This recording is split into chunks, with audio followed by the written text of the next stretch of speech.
Bonjour à tous. Alors moi je vais en profiter aussi pour remercier les organisateurs de leur invitation, plus particulièrement Marc Rochet et Chloé Barban pour leur dynamisme et la qualité de leur accueil parce que c'est un grand plaisir. Moi j'ai aussi la chance de collaborer avec un laboratoire de prothèses, des stomatologues et des dentistes à l'hôpital Foch parce que comme je m'occupe aussi beaucoup de séquelles de traitement du cancer, on a malheureusement beaucoup de chimionécrose et d'ostéoradionécrose qui nous occupent pas mal. Les consultations mixtes sont toujours un enrichissement important. Donc là aujourd'hui, vous l'avez compris, on va principalement se localiser sur le sinus maxillaire. Je crois que le professeur Papon vous a rappelé tous les points importants. Celui qui va beaucoup nous intéresser aussi en pathologie, c'est, vous l'avez bien compris, c'est l'ostium, puisque beaucoup de pathologies vont dépendre de la ventilation du sinus, et à savoir s'il est ouvert ou s'il est fermé. Parce que finalement, qu'est-ce qui se passe? Quand cet ostium va se bloquer, il va commencer à y avoir de l'œdème localement parce qu'il y a eu une inflammation, une infection. Et donc, le sinus va commencer à faire de la rétention puisque le drainage mucociliaire ne se fait plus. Il va commencer à se remplir progressivement et on va avoir une surinfection bactérienne qui va se mettre à l'intérieur du sinus et c'est pour ça que cliniquement, on va voir un peu de pus qui va déborder de ce sinus et qui va tomber dans la fosse nasale et qui va être le signe d'une rhinorrhée purulente et donc d'une sinusite. Alors du coup, la sinusite maxillaire aiguë, ça c'est le plus facile à diagnostiquer à la limite puisque on va avoir une douleur unilatérale en face du sinus maxillaire avec souvent des irradiations vers les dents. Les premiers symptômes, c'est souvent des troubles de la sensibilité dentaire. Les gens, ils ont la sensation que tout d'un coup, ils ont des dents sensibles et en fait, ils sont en train d'avoir un sinus qui se remplit et de faire une sinusite aiguë. Il y a souvent un caractère pulsatile avec des douleurs qui vont augmenter à la mobilisation de la tête, en particulier vers l'avant.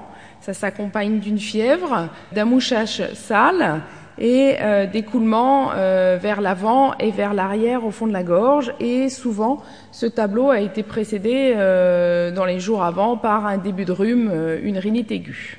La sinusite chronique, on ne va pas revenir dessus puisque Jean-François a bien détaillé les choses, mais ça va être des symptômes qui sont plus frustres parce que ça peut s'installer dans les suites d'une sinusite aiguë. Et donc on va avoir par exemple uniquement une rhinorrhée postérieure, le nez qui est un peu bouché, une toux, des douleurs dentaires persistantes quand l'étiologie est dentaire. C'est pas toujours très facile d'avoir une symptomatologie directe.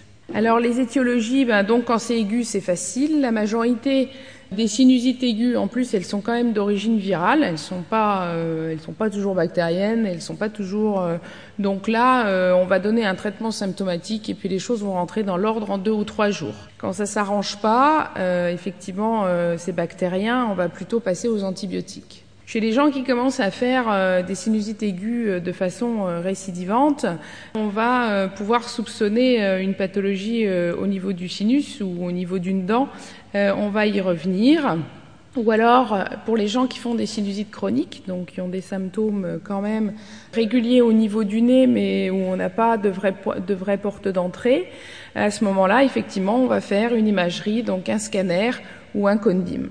Lorsque l'atteinte est diffuse et bilatérale, on a des pathologies de la muqueuse, comme on l'a vu avec en particulier la polypose nasosinusienne.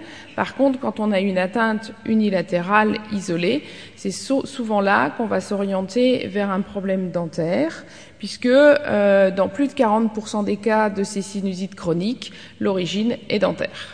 Alors ça, c'est les germes qui sont en cause dans la sinusite maxillaire aiguë, donc les rhinovirus et les coronavirus, qui sont tous ces virus de grippe et de rhume qu'on connaît tous très bien.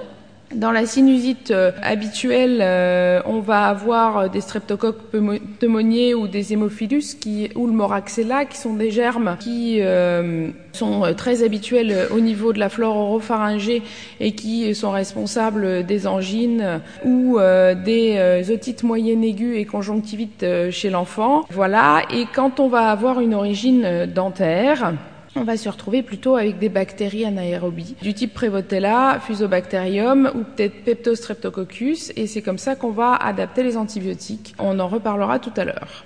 Donc le diagnostic, Pour la sinusite aiguë, vous l'avez vu, il va être quand même relativement facile. Il est clinique. Le malade, il a une douleur pulsatile au niveau du sinus maxillaire. Il a mal à toutes ses dents.